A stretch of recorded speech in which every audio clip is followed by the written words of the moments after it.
Crime stories میں جو کہانی میں آپ کے لیے لے کر آئی ہوں اس کا عنوان ہے موئے تے وچھڑے کون میلے۔ اس کے مصنف ہیں انسپکٹر احمد یار خان۔ قدرے طویل لیکن بہت ہی دلچسپ کہانی ہے۔ جوان لڑکی کا کسی کے ساتھ لاپتہ ہو جانا جرم نہیں ہوتا، بشرط یہ کہ لڑکی بالغ ہو اور اسے اغوا نہ کیا گیا ہو۔ لڑکی کا لاپتہ ہو جانا کوئی کہانی بھی نہیں ہوتی، بس اتنی سی بات ہوتی ہے کہ کوئی لڑکی کسی کو چاہتی ہے اور جذبات کے ہاتھوں مجبور ہو کر اس آدمی کے ساتھ گھر سے نکل جاتی ہے۔ کہانیاں اور ڈرامے اس کے بعد شروع ہوتے ہیں۔ یہ ڈرامائی داستان بھی جو میں آپ کو سنانے لگا ہوں ایک جوان لڑکی کی گمشدگی کے بعد شروع ہوئی تھی۔ میرے تھانے میں جو گاؤں آتے تھے ان میں ایک گاؤں ذرا بڑا تھا۔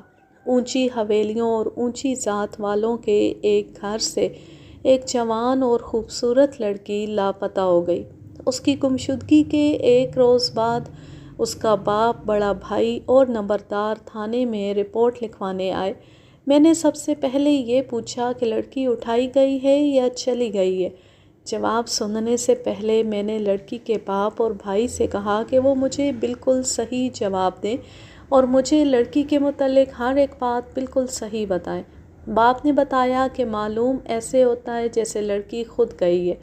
میرے پوچھنے پر اس نے بتایا کہ گھر سے کچھ زیور، کچھ نقدی جو 5 اور 10 روپے کے نوٹوں کی شکل میں تھی غائب ہے۔ میں نے جب لڑکی کی عمر پوچھی تو باپ نے 18-19 سال بتائی، یعنی لڑکی بالغ تھی۔ میں نے اسے کہا کہ وہ رپورٹ لکھوانا چاہتے ہیں تو میں لکھ لوں گا، لیکن نظر یہی آتا ہے کہ لڑکی باقاعدہ تیاری کر کے کسی کے ساتھ گئی ہے۔ ہو سکتا ہے کہ وہ اس آدمی کے ساتھ مجسٹریٹ کے پاس چلی جائے اور بیان دے دے کہ وہ اپنی مرضی سے آئی ہے۔ لیکن ملک صاحب، نمبردار نے کہا، یہاں معاملہ کچھ اور معلوم ہوتا ہے۔ ان کا نوکر بھی لاپتہ ہے اور ان کا بڑا اچھا کتا جو رات کو رکھوالی کے لیے گھر سے باہر کھلا رہتا ہے وہ بھی غائب ہے۔ اس سے ظاہر ہوتا ہے کہ یہ نوکر کی بدماشی ہے اور وہ زیور اور نقدی کا چور ہے۔ کیا نوکر بدماش قسم کا آدمی تھا؟ ان تینوں نے ایک دوسرے کی طرف دیکھا، پھر تینوں نے باری باری مجھے بتایا کہ نوکر بدماش نہیں تھا۔ جناب ملک صاحب، لڑکی کے باپ نے کہا، ہم تو سوچ بھی نہیں سکتے تھے کہ یہ نوکر اتنی ذلیل حرکت اتنی زیادہ دلیری سے کرے گا۔ نوکر کے متعلق میں نے ان سے بہت ساری باتیں پوچھی۔ ان سے یہی پتہ چلتا تھا کہ یہ نوکر سیدھا سادہ سا دیہاتی تھا، دبلا پتلا تھا اور اس کا رنگ گہرا سانولا تھا۔ میں نے ان لوگوں کے جوابوں سے یہ اندازہ لگایا۔ نوکر کے متعلق میں نے ان سے بہت ساری باتیں پوچھی۔ ان سے یہی پتہ چلتا تھا کہ یہ نوکر سیدھا سادہ سا دیہاتی تھا، دبلا پتلا تھا اور اس کا رنگ گہرا سانولا تھا۔ میں نے ان لوگوں کے جوابوں سے یہ اندازہ لگایا کہ نوکر اس قابل نہیں تھا کہ اونچے خاندان کی اتنی خوبصورت لڑکی اس کے ساتھ گھر سے نکل جاتی۔ مجھے یہ خیال آیا کہ لڑکی کسی امیر کبیر آدمی کے ساتھ گئی ہے اور ان دونوں کے درمیان ملاقاتوں وغیرہ کا ذریعہ نوکر تھا اور لڑکی نوکر اور کتے کو خود اپنے ساتھ لے گئی ہے۔ اس سے یہ بھی ظاہر ہوتا تھا کہ لڑکی جس کے پیچھے گئی ہے وہ کوئی بڑا جاگیردار یا نواب قسم کا آدمی ہوگا۔ اس نے لڑکی سے کہا ہوگا کہ نوکر کے ساتھ آ جانا۔ میں نے بے دلی سے رپورٹ درج کر لی اور ان لوگوں سے لڑکی، نوکر اور کتے کا تفصیلی حلیہ معلوم کر کے لکھ دیا۔ یہ حلیہ مجھے دوسرے تھانوں کو اشتہار شور و غوغا کے ذریعے بھیجنا تھا۔ اس واردات کی جو دیگر کاغذی کارروائیاں کیں اس کے ساتھ آپ کو دلچسپی نہیں ہونی چاہیے، یہ خاصی لمبی کارروائیاں ہوتی ہیں۔ میں نے گمشدہ لڑکی کے باپ اور بھائی کو الگ کر کے لڑکی کے متعلق معلوم کیا۔ انہوں نے یہ ثابت کرنے کی کوشش کی کہ لڑکی نیک چلن اور سیدھی طبیعت کی تھی۔ میں یہ ماننے کے لیے تیار نہیں تھا۔ ان کے بعد میں نے نمبردار سے پوچھا تو اس نے ذرا تفصیل سے بتایا۔ لڑکی خاصی شوخ اور ہوشیار تھی، چال چلن کی ٹھیک تھی۔ کوئی ایسا ثبوت یا اشارہ نہیں ملتا تھا جس سے پتہ چلتا کہ فلاں شخص کے ساتھ اس کے اچھے یا برے مراسم ہیں۔ میرے پوچھنے پر نمبردار نے بتایا کہ لڑکی میں گھر سے کسی کے ساتھ بھاگ نکلنے کی جرأت موجود تھی۔ میں نے ان تینوں کو یہ کہہ کر رخصت کر دیا کہ میں اگلے روز ان کے گاؤں آؤں گا۔ یہ ایسی واردات نہیں تھی کہ میں فوراً اٹھ دوڑتا۔ ان لوگوں نے خود ہی مجھے بتایا تھا کہ لڑکی اٹھائی نہیں گئی، خود گئی ہے۔ میں نے اس روز صرف کاغذی کارروائی کی اور اشتہار شور و غوغا جہاں جہاں بھجوانا تھا تحریر کروا کے بھجوا دیا۔ لڑکی پر زیادہ سے زیادہ یہ کیس بنتا تھا کہ وہ زیورات اور نقدی لے گئی ہے، لیکن وہ اس کا اپنا گھر تھا اور اس مال کو وہ اپنا مال کہہ سکتی تھی۔ نوکر نے درمیان میں آ کر معاملہ ذرا بدل ڈالا تھا۔ میں اس کے خلاف یہ کیس بنا سکتا تھا کہ رقم اور زیور اس نے چوری کیے ہیں، لیکن لڑکی کا صرف اتنا کہہ دینا کافی ہوتا کہ یہ مال اس نے خود گھر سے نکالا ہے اور یہ اس کی اپنی ملکیت ہے۔ اس کا مطلب یہ تھا کہ ماں باپ کے لیے یہ معاملہ جتنا بھی سنگین تھا، قانون کے لیے یہ کچھ بھی نہیں تھا۔ آخر میں نتیجہ صفر ہی نکلنا تھا۔ میں اگلے روز لڑکی کے گاؤں صرف اس لیے چلا گیا کہ مجھے اس کیس کی فائل میں کچھ نہ کچھ تو لکھنا ہی تھا اور لڑکی کے والدین کو یہ تاثر دینا تھا کہ میں تفتیش کر رہا ہوں۔ یہ گاؤں میرے تھانے کے قصبے سے 3 میل سے کچھ زیادہ ہی دور تھا۔ گاؤں میں ہندوؤں اور مسلمانوں کی آبادی تقریباً برابر تھی۔ سکھوں کی آبادی بہت تھوڑی تھی۔ چھوٹی بڑی زمینداریاں زیادہ تر مسلمانوں کی تھیں۔ 3-4 بڑے زمیندار ہندو بھی تھے۔ یہ بتانے سے میرا مطلب یہ ہے کہ گاؤں پر مسلمانوں کا غلبہ تھا اور ان کے 3-4 خاندان گاؤں کے حاکم تھے۔ یہ لڑکی ان 3-4 خاندانوں میں سے ایک خاندان کی تھی۔ یہ اونچی ذات کے لوگ تھے۔ میں نے لڑکی کے گھر جا کر سارے مکان کو اندر سے دیکھا۔ یہ بہت بڑی حویلی تھی۔ اس کے ایک حصے پر بالائی منزل بھی تھی۔ نوکر مویشیوں والے کمرے کے ساتھ ایک کوٹھری میں سوتا تھا۔ لڑکی عام طور پر اپنے گھر کے افراد کے ساتھ سوتی تھی، لیکن 2-3 راتوں سے وہ اوپر کی منزل میں سو رہی تھی۔ سردیوں کے دن تھے۔ لوگ اندر کمروں کے دروازے بند کر کے سوتے تھے۔ لڑکی کے لیے رات کو نکل جانا مشکل نہیں تھا۔ میں نے یہ بھی دیکھا کہ اوپر کی منزل پر آنے جانے کے لیے بڑی سیڑھیاں سامنے اور پیچھے کی طرف تنگ سیڑھیاں تھیں۔ لڑکی کے گھر والوں نے بتایا کہ صبح انہوں نے دیکھا کہ حویلی کا باہر کا دروازہ کھلا ہوا تھا۔ لڑکی کی ماں کے ساتھ بھی باتیں ہوئیں۔ وہ تو روتی اور صاف کہتی تھی کہ لڑکی نے ان کے خاندان کی عزت ملیا میٹ کر دی ہے۔ میں نے اس سے پوچھا کہ اسے کس پر شک ہے۔ اس نے کہا کہ لڑکی نے کچھ پتہ ہی نہیں چلنے دیا۔ میں نمبردار کے گھر جا بیٹھا۔ میں نے وہاں بہت سے افراد سے پوچھ گچھ کی۔ ان میں باقاعدہ اور بے قاعدہ مخبر بھی تھے۔ ان میں سے کسی نے بھی نہ کہا کہ لڑکی کا چال چلن مشکوک تھا۔ کسی آدمی پر شک کا اظہار نہ کیا گیا۔ نوکر کے متعلق ہر کسی نے کہا کہ وہ تو بدھو سا آدمی تھا۔ اس کی عمر 23-24 سال بتائی گئی تھی۔ سب اسے بدصورت کہتے تھے۔ اس میں جوانی کی شوخی تو تھی ہی نہیں۔ میں نے جس سے بھی پوچھا کہ یہ کہاں تک ممکن ہو سکتا ہے کہ لڑکی نوکر کے ساتھ چلی گئی ہو، وہ ہنس پڑا۔ مجھے اس قسم کے جواب ملے کہ اس کے ساتھ تو گاؤں کی کوئی بدصورت لڑکی بھی نکلنے کے لیے تیار نہیں ہوگی۔ وہ تو مویشیوں جیسا تھا۔ کام کیا، روٹی کھائی اور سو گیا۔ وہ دیانتدار اور وفادار نوکر تھا۔ ایسا بھی نہیں تھا کہ ہر وقت لڑکی کے ساتھ رہتا ہو۔ ایک آدمی نے جو لڑکی کا ماموں یا چچا تھا کہا کہ یہ آدمی تو رکھوالی کے کتے جیسا تھا جو چوروں کو بھگا دیتا ہے، خود چوری نہیں کیا کرتا۔ 2 معزز آدمیوں نے جن کا لڑکی کے ساتھ کوئی رشتہ نہیں تھا کہا کہ یہ بڑے زمیندار خاندان اپنے آپ کو شاہی خاندان سمجھتے ہیں۔ ان کے ہاں شادی ہو تو مجرا کرواتے ہیں، اوچھے طریقوں سے اپنی امیری کا اظہار کرتے ہیں، روپے پیسے سے اپنے کرتوت چھپا لیتے ہیں۔ ان کی اپنی روایات ہیں۔ اس لڑکی کی خالہ کی منگنی گاؤں میں ہوئی اور وہ کسی کے ساتھ گھر سے بھاگ گئی تھی۔ 10-12 سال گزرے۔ اس خاندان کی ایک اور لڑکی کسی کے ساتھ گھر سے چلی گئی تھی۔ ان دونوں نے جاگیرداروں کے ہاں شادی کر لی تھی۔ اب یہ لڑکی بھاگ گئی ہے تو کوئی عجیب واقعہ نہیں ہوا۔ یہ صحیح ہے کہ اس خاندان کی کوئی عورت بد چلن نہیں نکلی، لیکن جس نے گھر سے نکلنا چاہا وہ بڑی دلیری اور صفائی سے نکل گئی۔ دراصل ملک صاحب، اس گاؤں کے ایک اور صاحب حیثیت آدمی نے کہا اس برادری کی لڑکیاں شہزادیاں اور رانیاں بننے کے خواب دیکھا کرتی ہیں۔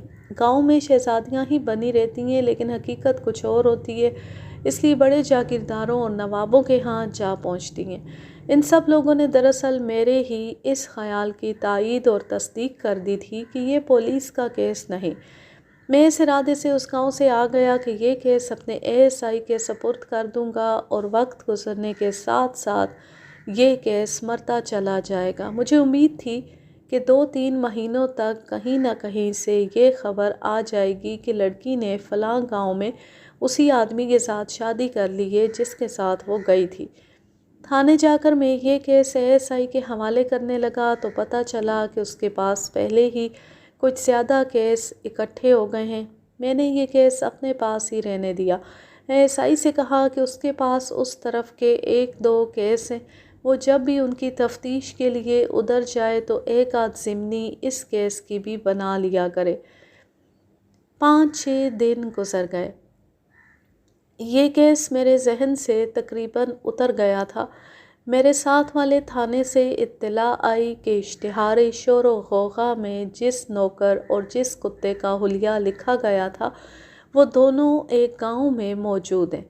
اس تحریری اطلاع میں یہ بھی تحریر تھا کہ نوکر اگر وہی ہے یا وہ جو کوئی بھی ہے، وہ بظاہر پاگل لگتا ہے، اپنا نام بھی نہیں بتاتا اور یہ بھی نہیں بتا سکتا کہ وہ کون ہے اور کہاں سے آیا ہے۔ اس اطلاع نے مجھے حیرت میں ڈال دیا۔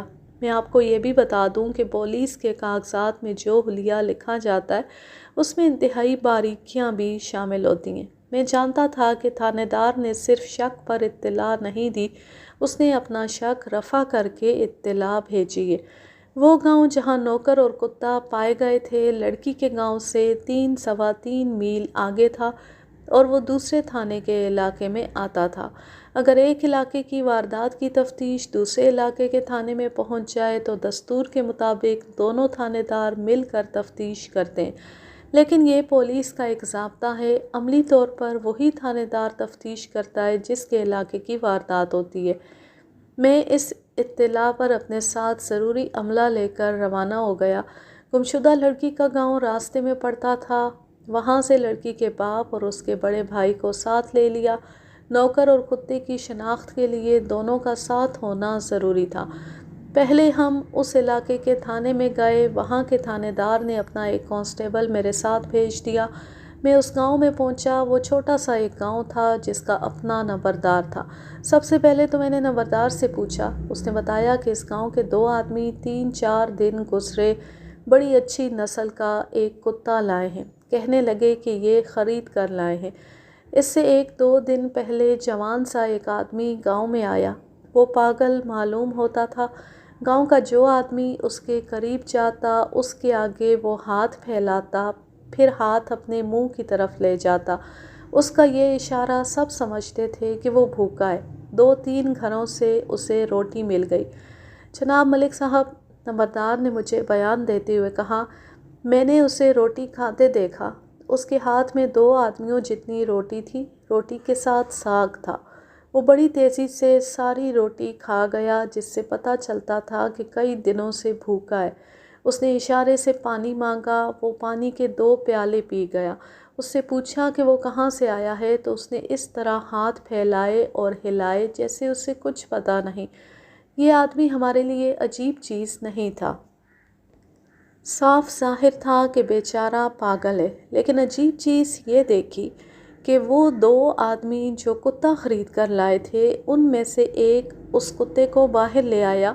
کتا اس کے قابو میں نہیں آ رہا تھا۔ میں آپ کو وہ کتا دکھاؤں گا، بڑا خونخوار کتا ہے۔ کتے کو دیکھ کر لوگ دور ہٹ گئے کیونکہ وہ ہر کسی کو کاٹنے کے لیے لپکتا تھا۔ اس آدمی نے کتے کو پٹے سے پکڑ رکھا تھا۔ وہ کتے کو ویسی اس پاگل کے قریب لے گیا۔ کسی نے دور سے کہا کہ کتے کو پیچھے رکھو، اس جھلے کو کھا جائے گا۔ کتے والے نے اس آدمی کی طرف دیکھا جس نے اسے یہ بات کہی تھی۔ عین اسی وقت کتے نے زور دیا تو پٹا اس آدمی کے ہاتھ سے نکل گیا۔ کتا دوڑ کر پاگل کے پاس گیا۔ میں بھی دیکھ رہا تھا۔ اللہ کی قسم ملک صاحب، میں نے اپنی آنکھوں پر ہاتھ رکھ لیے۔ مجھے 16 آنے یقین تھا کہ کتا اس پاگل کو چیر پھاڑ دے گا۔ پاگل اس سے ڈر کر بھاگا بھی نہیں تھا۔ میں نے آنکھوں سے ہاتھ ہٹائے تو یہ عجوبہ دیکھا کہ کتا پاگل کے ارد گرد اس طرح پھر رہا تھا کہ اپنا جسم اس کے ساتھ رگڑتا تھا اور اس کی دم اس طرح ہل رہی تھی جس طرح کتے اپنے مالکوں کو دیکھ کر دم ہلاتے ہیں۔ کتے نے اس کے ہاتھ چاٹے اور اس کے منہ کے ساتھ منہ بھی لگایا۔ کتے کے مالک نے آگے ہو کر اس کا پٹا پکڑا۔ کتا بڑی خوفناک آواز میں غرایا اور اس کے ہاتھ سے پٹا چھڑانے لگا۔ ادھر سے اس آدمی کا بھائی آ گیا۔ اس نے بھی کتے کو اپنے قابو میں کرنے کی کوشش کی لیکن کتا ان کے قابو میں نہیں آ رہا تھا۔ کتے کو گھسیٹ کر پرے لے گئے تو کتا اور زیادہ خونخوار ہو گیا۔ انہوں نے ڈر کر کتے کو چھوڑ دیا۔ کتا پھر دوڑ کر پاگل تک گیا اور اس کے ساتھ لگ کر بیٹھ گیا۔ اس کے دونوں مالک اس کی طرف گئے تو کتا غراتا ہوا اٹھا۔ وہ پھر پیچھے ہٹ گئے۔ مجھے پہلے ہی پتہ چل گیا تھا کہ کتا جس وقت سے اس گھر میں آیا ہے کسی کو قریب نہیں آنے دیتا۔ میں ان کے گھر گیا اور کتے کے متعلق بات کی۔ انہوں نے بتایا کہ یہ جس مرد یا عورت کو دیکھتا ہے اس پر بڑے غصے سے غراتا ہے۔ میں خود کتے کے پاس گیا اور اس کے سر اور گردن پر ہاتھ پھیرنے کی کوشش کی تو کتا مجھے کاٹنے کو آ گیا۔ اگر وہ بندھا ہوا نہ ہوتا تو وہ مجھے کاٹ لیتا۔ میں نے ان دونوں بھائیوں سے کہا کہ یہ کتا بہت خطرناک ہے۔ ہو سکتا ہے اس پر باولے پن کا کچھ اثر ہو اور یہ بھی ہو سکتا ہے کہ بیچنے والوں نے اتنی اچھی نسل کا کتا اسی خطرے کو دیکھ کر بیچا ہو۔ میں نے انہیں کہا کہ وہ اس کتے کو چھوڑ دیں یا اسے مار ڈالیں۔ اب ہم اسی کتے کو دیکھ رہے تھے کہ وہ اس پاگل کے ساتھ اتنا پیار کر رہا تھا۔ ہمارے گاؤں میں ایک بہت بوڑھا آدمی ہے جس کی جوانی کتے پالتے اور لڑاتے گزری ہے۔ اس نے ان بھائیوں سے کہا کہ اس پاگل کو اپنے گھر میں رکھ لو۔ یہ جو اس کے ساتھ پیار کرتا ہے یہ خدا کی ایسی قدرت ہے جسے ہم تم نہیں سمجھ سکتے۔ اس پاگل کو جب کہا کہ ان دونوں آدمیوں کے ساتھ ان کے گھر چلے جاؤ تو وہ اٹھ کر چل پڑا۔ اس پاگل کو جب کہا کہ ان دونوں آدمیوں کے ساتھ ان کے گھر چلے جاؤ تو وہ اٹھ کر چل پڑا۔ کتا بھی اس کی ٹانگوں کے ساتھ جسم رگڑتا ہوا چل پڑا۔ اس روز سے ہم دیکھ رہے ہیں کہ صرف یہ شخص ہے جس کے آگے کتا لیٹ جاتا ہے، اس کے پاؤں میں لوٹ پوٹ ہوتا ہے اور سب اس پر حیران ہوتے ہیں کہ جسے ہم پاگل سمجھتے ہیں وہ سارے کام کرتا ہے، مثلاً مویشیوں کو چارہ ڈالتا ہے اور اسی طرح کوئی بھی کام جو اسے بتایا جاتا ہے وہ کرتا ہے، لیکن پیچھے پڑ کر پوچھتے رہو کہ تمہارا نام کیا ہے، کہاں کے رہنے والے ہو، تو یہ حیران ہو کر پوچھنے والے کے منہ کی طرف دیکھتا رہتا ہے یا یہ کہتا ہے پتہ نہیں، بولتا ہے لیکن بہت کم۔ یہ پاگل اور یہ کتا اس طرح پہچانے گئے کہ اس تھانے کا ایک ہیڈ کانسٹیبل کسی تفتیش یا کام کے سلسلے میں اس گاؤں میں آیا۔ اس وقت یہ پاگل اور کتا گھر سے باہر تھے۔ ہیڈ کانسٹیبل کی نظر پہلے کتے پر پڑی، پھر اس نے پاگل کو دیکھا۔ نمبردار نے مجھے بتایا کہ وہ ہیڈ کانسٹیبل کے ساتھ تھا۔ ہیڈ کانسٹیبل کتے کو بہت غور سے دیکھتا رہا۔ اس نے کتے کے مالک کو بلایا اور پوچھا کہ یہ کتا اسے کہاں سے ملا ہے۔ اس نے کہا کہ خریدا ہے۔ ہیڈ کانسٹیبل نے پوچھا کہ کس سے خریدا ہے؟ اس آدمی نے جواب دیا کہ کتا بیچنے والا اسے راستے میں ملا تھا۔ اس نے اس سے یہ نہیں پوچھا تھا کہ اس کا نام کیا ہے اور وہ کون سے گاؤں کا ہے۔ پھر ہیڈ کانسٹیبل نے پاگل کو بڑے غور سے دیکھا اور اس سے نام پوچھا۔ پاگل نے کہا کہ اسے پتہ نہیں۔ نمبردار نے ہیڈ کانسٹیبل سے پوچھا کہ وہ اتنا کریت کر کیوں پوچھ رہا ہے؟ ہیڈ کانسٹیبل نے کہا کہ ویسے ہی پوچھا ہے، اسے شاید کتا اچھا لگا تھا۔ ہیڈ کانسٹیبل نے اپنے تھانے دار کو جا کر بتایا کہ اشتہار شور و غوغا میں جس کتے اور نوکر کا ذکر ہے ان دونوں کو اس نے اس گاؤں میں دیکھا ہے۔ تھانے دار عقل مند آدمی تھا۔ اس نے خود گاؤں میں جا کر ان دونوں کو اس خطرے کی وجہ سے نہ دیکھا کہ گاؤں میں شک پیدا ہو جائے گا اور کتے کو بھی اور اس آدمی کو بھی غائب کر دیا جائے گا۔ اس نے مجھے اطلاع دے دی۔ میرے کہنے پر نمبردار مجھے کتے والے گھر لے گیا۔ لاپتہ لڑکی کا باپ اور بھائی بھی میرے ساتھ تھے۔ میں نے اس گھر میں جاتے ہی کہا کہ کتے اور پاگل کو میرے سامنے کرو۔ فوراً ہی ایک دبلا پتلا اور مریل سا آدمی کتے کے ساتھ میرے سامنے آ گیا۔ کتے نے لڑکی کے باپ اور بھائی کی طرف دیکھا اور پیار کی آوازیں نکالتا ہوا ان کے قریب چلا گیا۔ لاپتہ لڑکی کے باپ اور بھائی نے پہلے تو کتے کو پہچانا، پھر انہوں نے اپنے نوکر کو پہچان دیا۔ لڑکی کا بھائی چہرے پر قہر لیے نوکر کی طرف لپکا۔ اس نے ہاتھ اس طرح آگے کر رکھے تھے جیسے پاگل سے اس نوکر کو یہ ناخنوں سے چیر پھاڑ دے گا۔ لڑکی کے باپ نے بڑی ننگی گالی دے کر کہا، سر کھول دو اس کا۔ میں دونوں کے آگے ہوا اور انہیں پیچھے ہٹا دیا۔ نوکر کو دیکھا، وہ چپ چاپ کھڑا تھا۔ باپ بیٹا میرے ڈر سے رک گئے، ورنہ وہ نوکر پر اور ان دو بھائیوں پر جن کا یہ گھر تھا بری طرح ٹوٹ پڑتے۔ تمہارا نام کیا ہے؟ میں نے نوکر کے کندھے پر ہاتھ رکھ کر پوچھا۔ اس نے گردن کو ذرا سا خم دے کر سر یوں ہلایا جس کا مطلب تھا کہ اسے اپنا نام معلوم نہیں۔ میں نے اسے دونوں کندھوں سے پکڑ کر زور سے ہلایا اور پوچھا کہ وہ کہاں کا رہنے والا ہے اور یہاں کیوں آیا ہے۔ اب اس کے چہرے پر خوف کا گہرا تاثر تھا اور اس کی آنکھیں ضرورت سے زیادہ کھل گئی تھیں۔ اس نے ان دونوں بھائیوں کو دیکھا جنہوں نے اسے اپنے پاس رکھ لیا تھا۔ لڑکی کے باپ نے کہا، مکرا ہے۔ بھائی بولا، جناب آپ ذرا پیچھے ہٹ جائیں، یہ ابھی بول پڑے گا، اپنے باپ کا نام بھی بتائے گا۔ جو کام مجھے کرنا تھا وہ میں ان سے نہیں کروا سکتا تھا۔ میں نے نوکر اور ایک بھائی کو اپنے کانسٹیبلوں کے حوالے کیا اور دوسرے بھائی کو اپنے ساتھ لے کر انہی کی ڈیوڑی میں چارپائی منگوا کر بیٹھ گیا۔ میں نے اس سے پوچھا کہ ان لوگوں کا نوکر اور کتا یہاں کس طرح پہنچا ہے؟ کتا ہم دونوں بھائیوں نے خریدا ہے۔ کس سے؟ ہم دونوں بھائی کہیں جا رہے تھے، راستے میں ایک آدمی ملا، اس کے پاس یہ کتا تھا۔ ہم نے اس سے پوچھا کہ وہ کتا بیچنا چاہتا ہے۔ اس نے جواب دیا کہ اسے اچھی رقم مل جائے تو وہ بیچ دے گا۔ ہم نے اسے 10 روپے کہے، اس نے 15 مانگے، آخر اس نے 12 روپے پر کتا ہمیں دے دیا۔ کون تھا وہ آدمی؟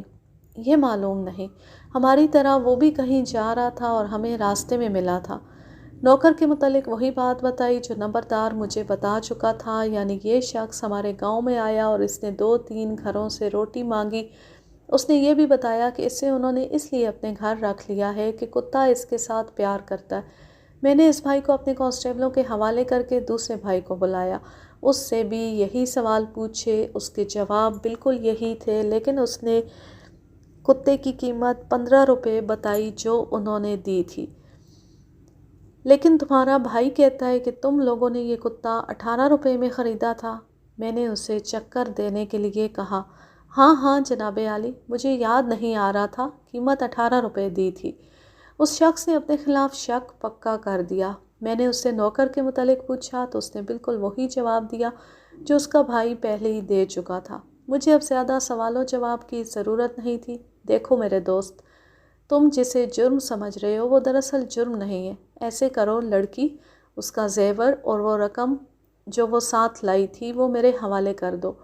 وہ یوں اچھلا جیسے اسے بجلی کا جھٹکا لگا، اس کا منہ کھل گیا۔ میں تم سے وعدہ کرتا ہوں کہ اس معاملے کو یہیں ختم کرا دوں گا۔ لڑکی کا باپ اور بھائی ساتھ ہے، میں ان کے ساتھ تمہارا راضی نامہ کرا کے اٹھوں گا۔ اس کی تو جیسے زبان ہی بند ہو گئی تھی۔ میں نے اسے زور زور سے ہلایا، تب اس کی زبان ذرا سی رواں ہوئی۔ نہیں جناب، ہمارے پاس کوئی لڑکی نہیں۔ ان دونوں آدمیوں کو جو آپ کے ساتھ آئے ہیں میں جانتا تک نہیں۔ میں نے اس پر جرح کی اور بہت کچھ کہا، لیکن وہ اپنے انکار پر قائم رہا۔ میں نے اسے کانسٹیبلوں کے حوالے کر کے اس کے بھائی کو بلایا۔ تم کہتے ہو کہ تم نے کتا 12 روپے میں خریدا ہے اور تمہارا بھائی کہتا ہے کہ 18 روپے میں خریدا ہے۔ اب مجھے یہ بتاؤ کہ تم دونوں میں سے کون سچا ہے؟ وہ کچھ دیر سوچ میں پڑا رہا اور میں اس کے چہرے کو غور سے دیکھتا رہا۔ اچانک اس کے چہرے پر ذرا چمک سی آئی اور اس نے کہا، دراصل جی بات یوں ہوئی تھی کہ جب سودا ہو رہا تھا تو میرا بھائی ذرا پرے کھڑا تھا، اسے معلوم نہیں کہ میں نے کتنے پیسے دیے ہیں۔ تم نے کتے کا 1 پیسہ بھی نہیں دیا۔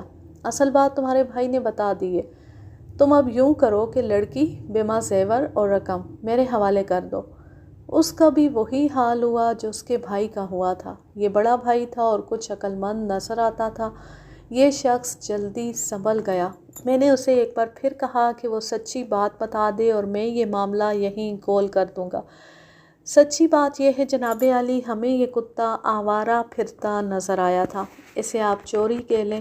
دور دور تک کوئی آبادی نہیں تھی۔ ہم اپنے گاؤں کو واپس آ رہے تھے۔ ہم نے کچھ دیر دیکھا کہ کتے کا مالک کہیں سے آتا ہے یا نہیں۔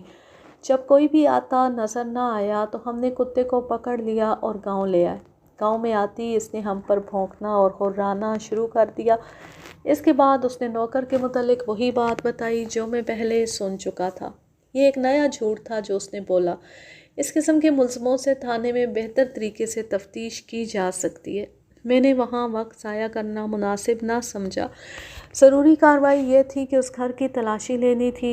وہ دونوں شور شرابہ کرتے رہے اور میں نے اس گھر کی مکمل تلاشی لی۔ ان کی عورتوں کا زیور نکال کر لڑکی کے باپ اور بھائی کو دکھایا جسے وہ شناخت نہ کر سکے۔ ان دونوں کو میں نے گرفتار نہ کیا، اپنے کانسٹیبلوں کے حوالے کر دیا۔ کتے کی برآمدگی کی، کاغذی کارروائی کی جس پر گواہوں کے انگوٹھے لگوائے۔ میں نے گھڑی دیکھی، صبح کے 3:30 بج رہے تھے۔ مجھے وقت کا ذرا سا بھی احساس نہ تھا۔ میں یہی محسوس کر رہا تھا کہ میرا سر چکرا رہا ہے۔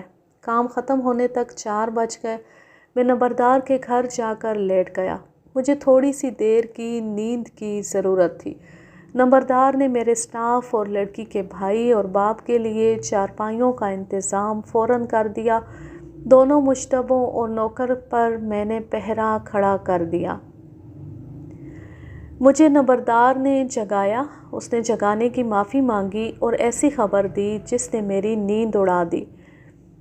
ملک صاحب، اس نے سرگوشی میں مجھے بتایا، ایک لاش کی اطلاع آئی ہے۔ یہ میرا تھانہ نہیں، اپنے تھانے میں اطلاع کرو۔ یہ تو میں بھی جانتا ہوں حضور۔ آپ کو اطلاع اس لیے دی ہے کہ لاش ایک جوان لڑکی کی ہے۔ میں نے سوچا کہ ہو سکتا ہے لاش اسی لڑکی کی ہو جسے آپ برآمد کرنا چاہتے ہیں۔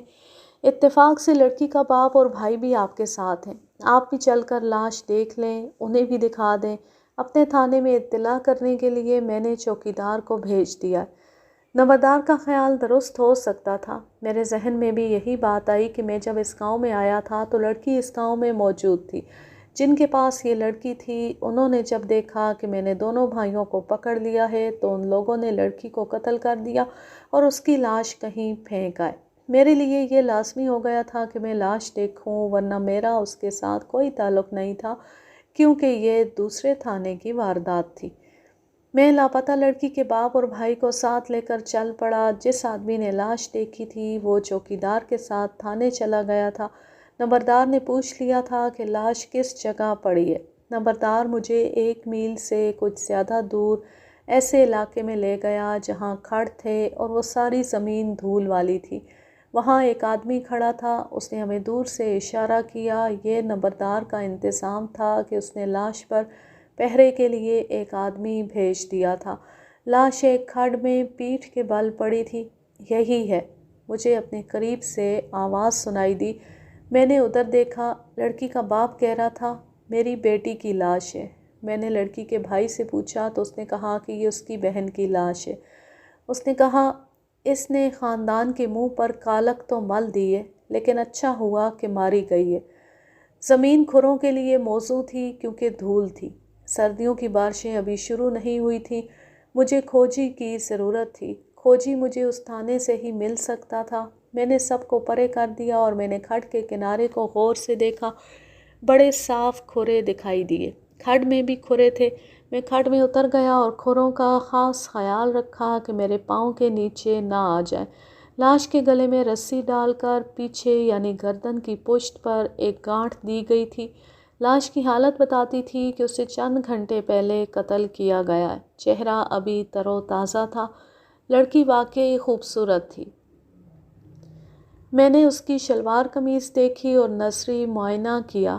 معلوم یہی ہوتا تھا کہ مقتولہ کو صرف قتل کیا گیا ہے، اس کی عصمت پر حملہ نہیں کیا گیا۔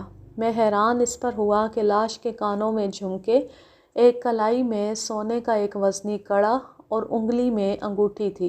قاتل نے اتنا قیمتی زیور اتارا نہیں تھا۔ یہ بھی ثابت ہوتا تھا کہ لڑکی کو لاپتہ ہونے کے کئی روز بعد قتل کیا گیا ہے۔ اس کے پاؤں میں جوتی تھی۔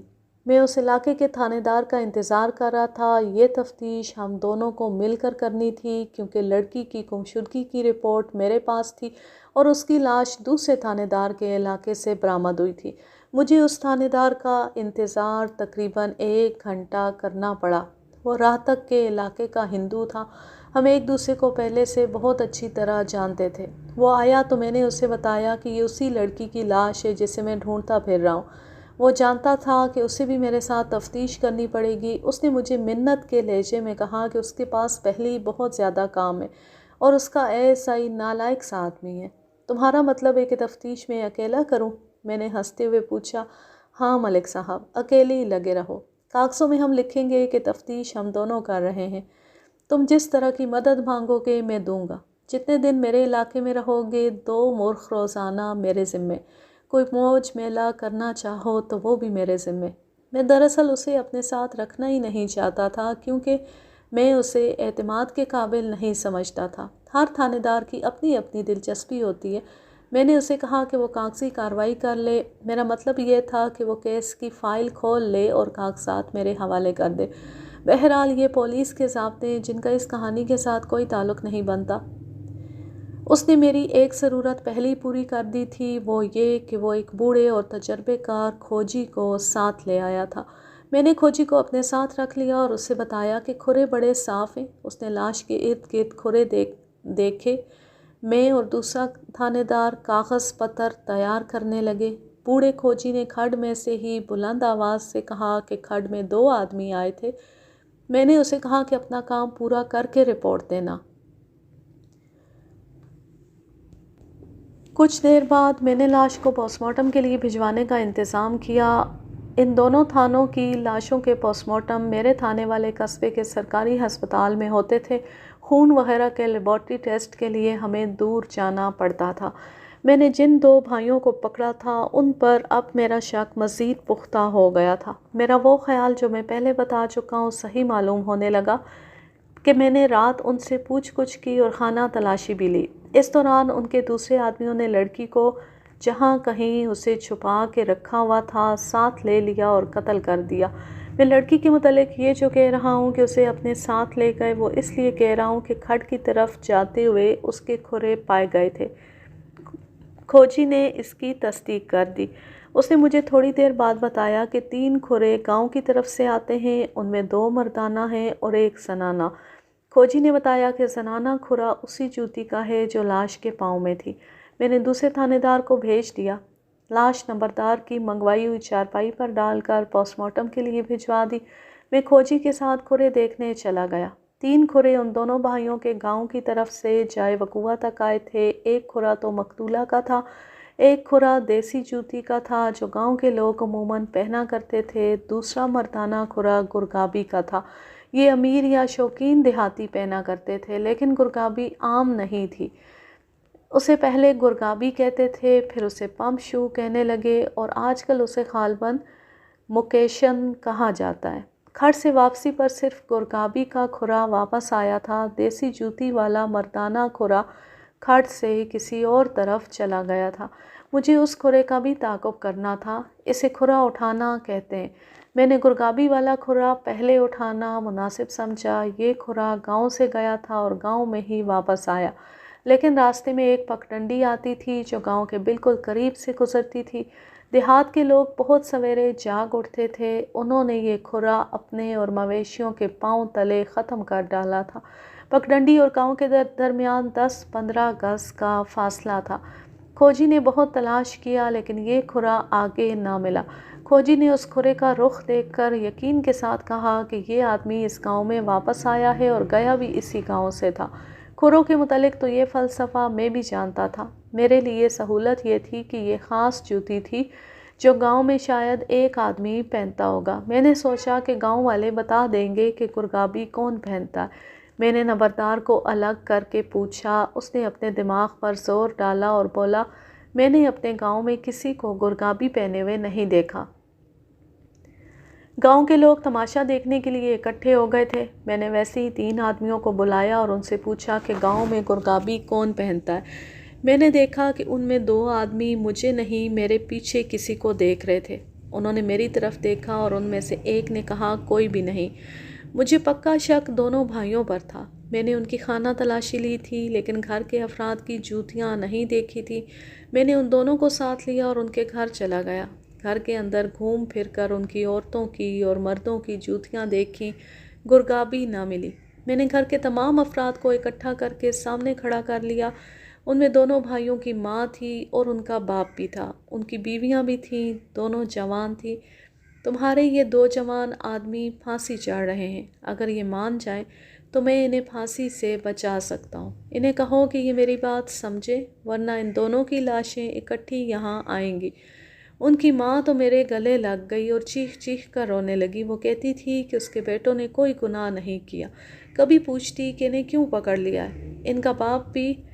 ان کا باپ بھی میرے آگے ہاتھ جوڑتا اور روتا تھا۔ ان کی بیویاں الگ کھڑی رو رہی تھیں، گھر میں 2 بچے تھے، وہ بھی رونے لگے۔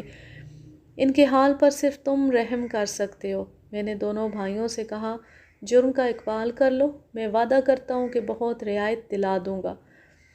او سن تھانے دار، بڑے بھائی نے رعب اور طنز سے مجھے کہا، تو تھانے دار ہے، ہمارا خدا تو نہیں، تو کون ہے پھانسی دینے والا؟ اس نے اپنے باپ اور اپنی ماں سے کہا، پیچھے ہٹ جاؤ، ہم بے گناہ ہیں۔ یہ کون ہے؟ خدا سے انصاف مانگو، ہم سچے ہیں، خدا انصاف کرے گا۔ نمبردار میرے ساتھ تھا، ہیڈ کانسٹیبل اور 2 کانسٹیبل بھی میرے ساتھ تھے۔ یہ سب اسے ڈانٹنے لگے۔ نمبردار نے اسے کہا کہ وہ مجھ سے معافی مانگے۔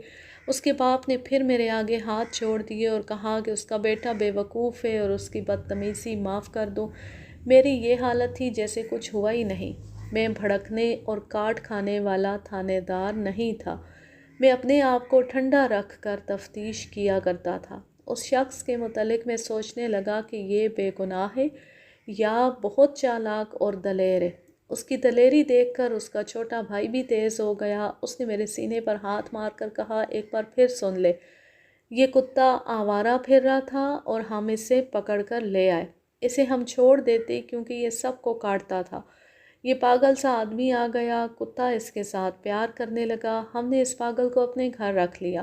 یہ کام کرتا ہے، ہم اسے روٹی دیتے ہیں، کپڑے بھی سلوا دیں گے، اسے ہم چھت تلے سلاتے ہیں۔ بتا اس میں جرم کیا اور گناہ کیا ہے؟ اب ہمیں سولی پر کھڑا کر دے، ہمارا بیان یہی رہے گا۔ غصے کا جواب غصے سے دینے کی بجائے میں نے ان کے ماں باپ کو تسلی دیتے ہوئے کہا کہ میں ان کے ساتھ کوئی زیادتی اور ناانصافی نہیں کروں گا۔ یہ بے گناہ ہوئے تو میں خواہ مخواہ ان کے سر پر کوئی گناہ نہیں تھوپوں گا۔ میں وہاں سے نکل آیا، مجھے بہت جلدی تھی۔ میں نے کھوجی کو وہ کھرا اٹھانے کے لیے بھیجا ہوا تھا جو جائے وقوعہ سے کسی دوسری طرف چلا گیا تھا۔ میں جب گاؤں سے نکلا تو دور مجھے کھوجی جاتا نظر آیا۔ میں اس کے پیچھے گیا۔ میرے جانے کی ضرورت تو نہیں تھی، لیکن میں اس کھرے کو آخر تک دیکھنے کا ارادہ کیے ہوئے تھا۔ میرے پاس ان کھروں کے علاوہ کوئی ٹھوس شہادت نہیں تھی جس پر میں تفتیش کو آگے بڑھاتا۔ میں کھوجی تک پہنچ گیا۔ اس وقت میرے ساتھ میرا ہیڈ کانسٹیبل تھا، باقی سب کو میں گاؤں میں چھوڑ آیا تھا۔ جس کھرے پر کھوجی جا رہا تھا وہ بہت دور تک چلا گیا تھا اور نظر آ رہا تھا۔ میں آپ کو اپنی کہانیوں میں کھروں یعنی پاؤں کے نشانات کے متعلق بتا چکا ہوں۔ یہ بڑا ہی مشکل فن ہے۔ یہ ضروری نہیں ہوتا کہ پاؤں کا یا جوتی کا پورا نشان نظر آئے۔ بعض جگہوں پر صرف ایڑی یا اس کے کچھ حصے کا یا پنجے کا تھوڑا سا نشان ہوتا ہے۔ یہ تجربے کار کھوجیوں کا کمال ہے کہ پاؤں کے اس ذرا سے نشان سے وہ پہچان لیتے ہیں کہ یہ وہ کھرا ہے جو پیچھے کہیں مکمل دیکھا گیا ہے۔ مثلاً یہ کھوجی جسے ایک کھرے پر جا رہا تھا وہ بعض جگہوں پر مجھے نظر ہی نہیں آتا تھا، لیکن کھوجی پورے اعتماد کے ساتھ جا رہا تھا۔ یہ کھرا جائے واردات سے کم و بیش 1.5 میل تک چلا گیا۔ راستے میں کنکریوں والی زمین بھی آئی تھی جس پر پاؤں کا نشان آتا ہی نہیں، کٹی پھٹی زمین بھی آئی تھی اور ایک خشک نالا بھی راستے میں آیا تھا۔ کھوجی چلتے چلتے رک گیا۔ حضور، آپ نے اسے تو مشتبہ بٹھا لیا ہوگا۔ کسے؟ خوجے کو۔ نمبردار نے آپ کو بتایا ہوگا۔ نہ بھائی، میں دوسرے علاقے کا تھانے دار ہوں۔ نمبردار نے میرے ساتھ کسی خوجے کا ذکر نہیں کیا۔ خوجہ تو اس گاؤں کا مشہور استاد ہے، ایک بار کا سزا یافتہ بھی ہے، اکیلے واردات نہیں کرتا، دوسروں کے ساتھ مل کر دوسرے علاقوں میں رازنی اور ڈکیتی کی وارداتیں کرتا ہے۔ 3-4 سال گزرے، کسی علاقے میں ڈکیتی میں پکڑا گیا تھا۔ اپنے تھانے میں اس کا ریکارڈ صاف ہے، سوائے ایک سزا کے۔ مجھے شک ہے کہ جو کھرا اس گاؤں میں گیا ہے وہ خوجے کا ہے۔ لیکن میں پورے یقین کے ساتھ نہیں کہہ سکتا کیونکہ وہ کھرا گرگابی کا ہے۔ یہاں میں آپ کو ایک اور دلچسپ بات بتاتا ہوں۔ کھوجی اپنے علاقے کے پیشہ ور مجرموں کے کھرے اپنے ذہن میں محفوظ رکھتے تھے۔ جن لوگوں نے کھوجیوں کا کمال نہیں دیکھا وہ یقین نہیں کریں گے کہ کوئی مجرم جوتی بدل لے تو بھی کھوجی بتا دیتے ہیں کہ یہ فلاں آدمی کا کھرا ہے۔ کھوجے کے کھرے کے معاملے میں یہ کھوجی اس لیے یقین سے بات نہیں کرتا تھا کہ گرگابی اور دیسی جوتی کے نشان میں بہت زیادہ فرق ہوتا ہے۔ مجھے اسی وقت اس گاؤں میں واپس جا کر کھوجے کو پکڑنا چاہیے تھا، لیکن میں کھوجی کے ساتھ دور نکل آیا تھا۔ میں نے اس گاؤں میں یہ انتظام صبح سویرے ہی کر دیا تھا کہ 2-3 آدمی نمبردار سے لے کر اور 2 اپنے کانسٹیبل اس ڈیوٹی پر لگا دیے تھے کہ وہ گاؤں کے ارد گرد پھرتے رہیں اور کسی آدمی کو گاؤں سے باہر نہ جانے دیں۔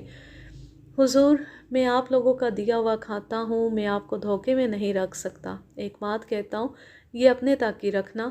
بات یہ ہے حضور، نمبردار نے اگر آپ کو کھوجے کا نہیں بتایا تو اس کی ایک وجہ ہے۔ اس گاؤں کا بچہ بچہ کھوجے کو دل سے چاہتا ہے۔ وجہ یہ ہے کہ کھوجا گاؤں میں ہر کسی کے دکھ درد میں شریک ہوتا ہے، اور اگر کسی کو روپے پیسے کی ضرورت ہو تو وہ دے دیتا ہے، پھر واپس نہیں لیتا۔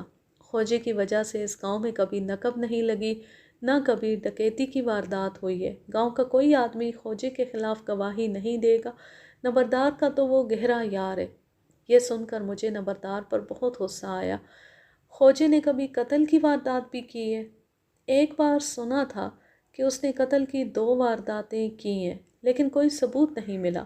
یہ بات میں یقین سے کہتا ہوں کہ کھوجے کو پیسے دے کر اس سے جو بھی واردات کرانا چاہو کرا سکتے ہو۔ اس علاقے میں سیٹھ، ساہوکار اور بڑے بڑے جاگیردار اس کے مرید ہیں۔ قتل اور ڈکیتی جیسی سنگین وارداتوں میں علاقے کے جرائم پیشہ اور سزا یافتہ افراد کو سب سے پہلے تھانے بلا لیا جاتا ہے۔ میری لا علمی کی وجہ سے یہ شخص جس کا نام کھوجا تھا میرے ہاتھ میں نہیں آیا تھا۔ مجھے خیال آیا کہ اس علاقے کے تھانے دار نے بھی میرے ساتھ کھوجے کا ذکر نہیں کیا، حالانکہ وہ جانتا تھا کہ میں کھوجے کے گاؤں میں ہی لڑکی کی گمشدگی کی تفتیش کر رہا ہوں۔ میں نے کھوجی سے کہا کہ کھوجا اتنا بڑا استاد نہیں ہوگا ورنہ تمہارا تھانے دار اس کا نام مجھے ضرور بتاتا۔ وہ بھی تو کھوجے کا یار ہے جی۔ اس نے ہاتھ جوڑ کر کہا، حضور میرا پردہ رکھنا، مروا نہ دینا۔ یہ کھرا چند فرلانگ اور آگے چلا گیا۔ وہاں سے 3-4 فرلانگ دور ایک گاؤں تھا، لیکن کھرا غائب ہو گیا کیونکہ آگے ایک تو پگڈنڈی آ گئی تھی اور وہاں سے کھیت شروع ہو گئے تھے۔ لوگوں اور مویشیوں نے تمام کھرے مٹا دیے تھے۔ آخری کھرے کا رخ صاف بتاتا تھا کہ یہ اسی گاؤں میں گیا ہے۔ ہم کھیتوں میں چلے گئے۔ خدا نے یوں مدد کی کہ 2 کھیت خالی تھے، ان میں ہل پھرا ہوا تھا۔ وہاں یہ کھرا بڑا صاف نظر آ گیا۔ یہ مینڈوں پر جانے کی بجائے ان خالی کھیتوں میں سے گزرا تھا۔ یہ بڑا صاف اشارہ تھا کہ یہ آدمی جلدی میں ہے اور وہ راستہ چھوٹا کرنے کے لیے کھیت کے اندر سے گزرا ہے۔ کھیتوں سے گزر کر کھرا پھر ختم ہو گیا۔ اب گاؤں بالکل قریب تھا۔ کھیتوں میں کام کرنے والوں نے کام چھوڑ کر مجھے دیکھنا شروع کر دیا۔ کسی نے نمبردار کو بتا دیا کہ پولیس آئی ہے۔ نمبرداروں کا رابطہ پولیس کے ساتھ زیادہ ہوتا ہے۔ گاؤں کا نمبردار دوڑتا آیا، اس کے پیچھے پیچھے ذیلدار بھی آ گیا۔ 2-3 آدمی اور بھی آ گئے جنہیں ہم معززین لکھا کرتے ہیں، لیکن وہ پیشہ ور خوشامدی ہوتے ہیں۔ یہ سب لوگ میرے قریب آ کر جھک جھک کر سلام کرنے لگے۔ یہ تو مجھے یقین تھا کہ یہ کھرا اس گاؤں میں آیا ہے اور یہ جائے واردات سے آیا ہے، لیکن یہ معلوم کرنا کہ یہ کس کا کھرا ہے کالے علم یا جادو کا کام تھا۔ یہاں مجھے اپنے تجربے اور اپنی عقل سے کام لینا تھا۔ اس وقت تک میں جوان لڑکیوں کے گھر سے بھاگنے کی 4-5 وارداتوں کی تفتیش کر چکا تھا۔ ان سے مجھے کچھ تجربے اور کچھ سبق حاصل ہوئے تھے۔ میں نے ان کی روشنی میں نمبردار سے کچھ باتیں پوچھی۔ ایک بات بتاؤ، میں نے نمبردار، ذیلدار اور 2-3 معززین سے پوچھا، راج نگر کے فلاں آدمی کی یہاں کوئی رشتہ داری ہے؟ راج نگر لڑکی کا گاؤں تھا۔ وہ تو مشہور خاندان ہے۔ ہمارے گاؤں کی ایک عورت وہاں بیاہی ہوئی ہے۔ کب سے؟ اس کی اگر اولاد ہوتی تو اب جوان ہوتی۔ اس کا کوئی جوان لڑکا ہے؟ نہ جی، اس کی اولاد ہی نہیں ہوئی۔ میں دراصل ایک خاص شخص ذہن میں رکھ کر یہ سوال کر رہا تھا جسے وہ نہیں سمجھ سکتے تھے، بلکہ میں خود محسوس کر رہا تھا کہ میرے سوال بے معنی ہے۔ شاید پولیس کی یہ چھٹی حس تھی جو مجھے اکسا رہی تھی کہ میں ذرا اور گہرائی میں جاؤں۔ میں ان لوگوں سے باتیں پوچھتا ہی رہا اور میں نے بعض باتیں شاید ایسی بھی پوچھی جن سے انہوں نے یہ رائے قائم کی ہوگی کہ اس تھانے دار کا دماغ ٹھکانے نہیں۔ صحیح الفاظ میں آپ یوں کہہ لیں کہ میں اندھیرے میں ہاتھ مار رہا تھا۔ اس اندھیرے میں ایک چیز میرے ہاتھ آ گئی، اب دیکھنا یہ تھا کہ یہ چیز کیا ہے اور کیا یہ میرے کام آ سکتی ہے۔ ہاں ہاں جناب، نمبردار نے میرے ایک سوال کا جواب دیتے ہوئے کہا، یہ جو عورت اس گاؤں میں بیاہی ہوئی ہے، اس کا ایک بھانجا 1 سال اس گاؤں میں اپنی اس خالہ کے گھر رہا ہے۔ نمبردار میرا یہ سوال اس لیے سمجھ گیا تھا کہ وارداتوں کی تفتیش میں نمبردار عموماً پولیس کے ساتھ رہتے تھے، اس لیے وہ تفتیش کے طور طریقوں اور باریکیوں کو بھی سمجھتے تھے۔ میں نے ان لوگوں کو بتا دیا تھا کہ اس گاؤں کی ایک لڑکی کسی کے ساتھ گھر سے نکل گئی ہے اور میں کسی شک پر اس گاؤں میں آیا ہوں۔ ان لوگوں نے کہا کہ انہیں ایسا کوئی اشارہ نہیں ملا کہ باہر کی کوئی لڑکی یہاں آئی ہو۔ نمبردار میرا اشارہ سمجھ گیا اور اس نے بتایا کہ اس کے گاؤں کا ایک جوان لڑکا گمشدہ لڑکی کے گاؤں میں 1 سال تک رہا ہے۔ میں نے ان لوگوں کو یہ بتانا مناسب نہ سمجھا کہ وہ لڑکی قتل ہو چکی ہے۔ مجھے یہ سارے سوال پچھلے گاؤں میں پوچھنے چاہیے تھے، لیکن وہاں صورتحال کچھ اور ہی پیدا ہو گئی تھی۔ میں نے نمبردار سے کہا کہ وہ اس لڑکے کو بلا لائے۔ جتنی دیر میں وہ لڑکا آتا تھا میں نے ذیلدار وغیرہ سے پوچھا کہ یہ لڑکا اپنی خالہ کے پاس 1 سال کیوں رہا تھا۔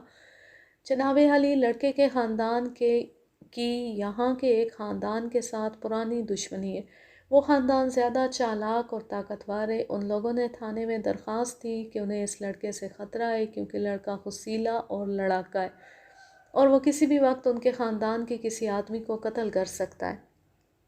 ان لوگوں نے مل ملا کے لڑکے کی نیک چلنی کی ضمانت کرا دی۔ ضمانت 2000 کی ہوئی تھی۔ لڑکے کے گھر والوں نے اس خیال سے لڑکے کو خالہ کے پاس بھیج دیا کہ ایسا نہ ہو کہ دوسرا خاندان لڑکے کو کہیں اکیلا دیکھ کر اس کے ساتھ لڑائی مول لے لے اور تھانے میں جا کر رپورٹ کرے کہ لڑکے نے ان پر حملہ کیا۔ ضمانت 1 سال کی تھی۔ لڑکے نے یہ 1 سال اپنی خالہ کے پاس گزارا۔ میں نے لڑکے کے چال چلن وغیرہ کے متعلق پوچھا۔ مجھے بتایا گیا کہ اس کی عمر 23-24 سال ہے اور وہ خوش رہنے اور خوش رکھنے والا آدمی ہے۔ یہ بھی بتایا گیا کہ وہ بہت دلیر آدمی ہے، لڑاکا بھی ہے اور ماں باپ کا اکلوتا بیٹا ہے۔ اس کا باپ ریٹائرڈ صوبے دار ہے۔ ماں باپ نے اکلوتا لڑکا ہونے کی وجہ سے اسے بہت لاڈ پیار دیا تھا۔ اس سے لڑکے میں منمانی کرنے کی عادت پیدا ہو گئی۔ ہم چلتے چلتے ذیلدار کی بیٹھک میں جا بیٹھے۔ نمبردار لڑکے کو وہیں لے آیا۔ یہ ہے ہمارے گاؤں کا شیر، اس کا نام مظہر ہے۔ میں نے ہاتھ لمبا کر کے اس کے ساتھ ہاتھ ملایا اور اسے اپنے پاس بٹھا لیا۔ ذیلدار وغیرہ پولیس کے دستور سے واقف تھے۔ وہ میرے اشارے کے بغیر ہی باہر نکل گئے اور میں اس نوجوان کے ساتھ اکیلا رہ گیا۔ اس کے چہرے پر گھبراہٹ تھی جو ہونی چاہیے تھی۔ یہ پولیس کا ڈر تھا۔ میں نے اس کے ساتھ دوستانہ رویہ رکھا۔ اس زمانے میں مرد کی کشش اس کے قد کاٹ اور جسم میں سمجھی جاتی تھی۔ آج کل تو اس قدر اور گٹھے ہوئے جسم کا کوئی مرد نظر ہی نہیں آتا۔ ہڈیوں کے 4.5 فٹ لمبائی کے ڈھانچے سے چلتے پھرتے اور عورتوں کو للچائی ہوئی نظروں سے دیکھتے یا VCR کے سامنے بیٹھے نظر آتے ہیں۔ مظہر کے قد اور جسم کی ساخت میں تو کشش تھی ہی، اس کے چہرے کے نقوش بہت ہی اچھے تھے۔ اس کی آنکھوں میں کوئی اور ہی حسن تھا۔ آنکھوں میں جو تاثر تھا وہ میں نے شدت سے محسوس کیا تھا۔ کوئی اجنبی اسے دیکھ کر آسانی سے اس سے نظریں نہیں ہٹا سکتا تھا۔ میں نے سوچا کہ لڑکی اگر اس کی خاطر گھر سے نکلی تھی تو وہ مجبور تھی۔ وہ اس جوان کی خاطر گھر سے نکلنے سے زیادہ بڑا خطرہ بھی مول لے سکتی تھی، لیکن یہ صرف میرا خیال تھا۔ اس آدمی کے خلاف میرے پاس ہلکی سی شہادت بھی نہیں تھی۔ میں نے اسے کہا کہ وہ راج نگر میں اپنی خالہ کے گھر 1 سال رہا ہے۔ اس نے کہا کہ رہا ہے۔ میں نے مقتولہ کے باپ کا نام لے کر کہا کہ وہ اسے اور اس کے خاندان کو جانتا ہے۔ اس نے کہا کہ وہ تو بہت اچھے لوگ ہیں۔ میں نے کہا کہ وہ شیدی یعنی مقتولہ کو بھی جانتا ہوگا۔ اس نے کہا کہ اس نے کسی عورت کے ساتھ کبھی تعلق نہیں رکھا۔ شیدی کا نام آپ نے کیوں لیا ہے؟ وہ کسی کے ساتھ گھر سے نکل گئی ہے۔ میں نے اسے یہ نہ بتایا کہ وہ قتل ہو گئی ہے۔ کیا آپ مجھ سے یہ معلوم کرنا چاہتے ہیں کہ وہ کس کے ساتھ گئی ہے؟ مجھے وہاں سے آئے 3 مہینے ہو گئے اور میں نے تو اسے اچھی طرح دیکھا بھی نہیں تھا۔ میرا خیال تھا کہ تم اسے اچھی طرح جانتے ہوگے اور شاید آپ کو یہ شک بھی ہوگا کہ وہ میرے پیچھے نکل آئی ہے۔ اس نے خوبصورت سی مسکراہٹ سے کہا، اگر آپ کو ایسا شک ہے تو دل سے یہ شک اتار دیں۔ میری تو منگنی ہو چکی ہے، شاید 1-2 مہینے تک میری شادی ہو جائے گی۔ میں نے اسے باتوں باتوں میں بہت ٹٹولا، لیکن اس نے اپنے خلاف شک پیدا نہ ہونے دیا۔ میرا انداز تفتیش اور پوچھ گچھ والا نہیں تھا، یہ گپ شپ والا انداز تھا۔ میرے لیے سوچنے والی بات یہ تھی کہ لڑکی اس کے ساتھ گھر سے بھاگتی تو یہ اسے قتل کیوں کر دیتا۔ پھر میں نے یہ بھی دیکھا کہ میرے پاس آ کر اس کے چہرے پر جو گھبراہٹ آئی تھی وہ بھی ختم ہو چکی تھی۔ اگر یہ اغوا یا قتل کا مجرم ہوتا تو اس کا چہرہ کئی رنگ بدلتا۔ مجھے اپنی بے وقوفی کا کچھ احساس ہونے لگا تھا۔ میں نے نمبردار وغیرہ کو اندر بلا لیا تاکہ نہ انہیں شک ہو نہ مظہر کو کوئی شبہ ہو کہ میں نے اسے مشتبہ سمجھا تھا۔ وہ لوگ جب اندر آئے تو میں نے ان کے ساتھ گپ بازی شروع کر دی۔ باتوں باتوں میں ایک آدمی نے مظہر کے متعلق مجھے بتایا کہ اس کی آواز میں خدا نے بڑا سر اور سوز پیدا کیا ہے۔ وہ مجھے کہتے تھے کہ میں اس کا گانا سنوں۔ میں کوئی ایسا مردہ دل تو نہیں تھا کہ گانا نہ سنتا، لیکن میرے دماغ پر ایک پیچیدہ تفتیش سوار تھی۔ پھر بھی میں نے مظہر سے کہا کہ وہ کچھ سنا دے۔ میرا خیال تھا کہ وہ اندھوں میں کانا راجہ ہوگا، یعنی اس گاؤں میں یہی ایک آدمی گا سکتا ہوگا، لیکن اس نے پہلی ہی آواز نکالی تو میں نے چونک کر اس کے منہ کی طرف دیکھا۔ میں یہی کہوں گا کہ جتنا خوبصورت وہ خود تھا، اس سے زیادہ پرکشش اور تاثر پیدا کرنے والی اس کی آواز تھی۔ اس نے ہیر وارث شاہ کا وہ بند شروع کر دیا جسے میں ذاتی طور پر سب سے زیادہ دردناک بند سمجھتا ہوں۔ میں یہ پورا بند تو نہیں لکھتا، اس کے 2 مصرعے لکھ دیتا ہوں۔ یہ 2 الگ الگ مصرعے ہیں، ایک شعر نہیں۔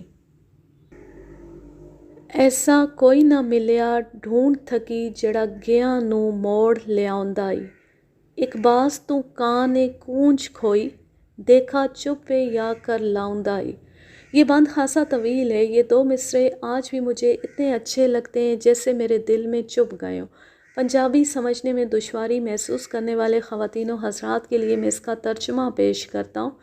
میں ایسے آدمی کو ڈھونڈ ڈھونڈ کر تھک گئی ہوں جو بچھڑے ہوئے ساتھیوں کو واپس لے آئے۔